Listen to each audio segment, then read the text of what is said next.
Kwa majina naitwa Winifrida Steven Mrema, ni RMO katika mkoa huu wa Mtwara, na leo hii tumekuja kutembelea mashamba ya chumvi yaliyopo katika kijiji cha Mnete. Hapa pana jumla ya mashamba 24 na mashamba haya yanamilikiwa na Zamda Hatibu mwenye kumiliki leseni 2. Na zoezi linaloendelea hapa kupitia haya majaruba 24 ni zoezi la usafishaji wa majaruba, kwa maana kwamba maji yaliyokuwepo humu ndani yamechanganyika kwa kiasi kikubwa maji ya mvua na maji ya chumvi kidogo. Tumetoka kwenye msimu wa mvua, kwa hiyo maji mengi yaliyoingia kwenye majaruba haya ni maji ya mvua. Zoezi litakalofuata kutokea hapa ni usafishaji wa haya majaruba, kwa maana ya kutoa maji yenye mvua kwenye majaruba na kuruhusu sasa maji ya chumvi kuingia kwenye majaruba.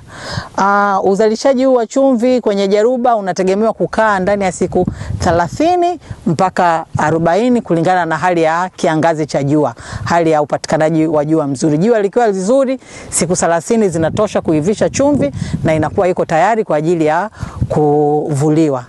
Lakini kama jua litakuwa ni siku nyingine halipatikani kwa uzuri sana, basi zinaweza likaenda kukaa kwenye jaruba mpaka kwa siku 40. Na Mtwara tunao eneo la fukwe kubwa ambalo linahamasisha uzalishaji wa madini ya chumvi. Kwa hiyo niko hapa kuwakaribisha wazalishaji wakubwa kuja kwenye pwani za Mtwara kwa ajili ya kuendelea na uzalishaji wa chumvi. Unaona hali tunaoendelea sasa ni uzalishaji ule wa kawaida wa kutumia tu jua, lakini kuna namna za kisasa zaidi za kuzalisha chumvi kwa kutumia heaters mbalimbali. Kwa hiyo tunawaalika wawekezaji wakubwa waje kushirikiana na wazawa, waje kumiliki leseni kuendeleza sekta ya chumvi Mtwara. Karibuni sana. Kwa jina naitwa Halfan Nasr Halfan, ni mwenyekiti wa kamati ya madini ya chumvi kupitia shirikisho la wachimbaji Tanzania FEMATA, lakini pia ni mwenyekiti wa uzalishaji chumvi mkoa wa Mtwara. Leo tulipata bahati ya kutembelewa na RMO, afisa madini wa mkoa wa Mtwara, kuja kuona shughuli zetu za uzalishaji wa chumvi zinaendeleaje.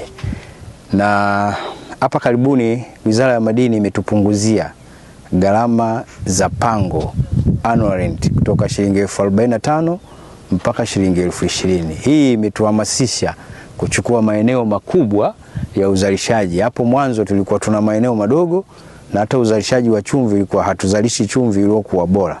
Kwa hiyo sasa hivi serikali imetupendelea wazawa, imetupunguzia gharama na imetupa maeneo makubwa. Hapa eneo letu ni la hekta 80. Litakuwa shamba lenye mabirika 20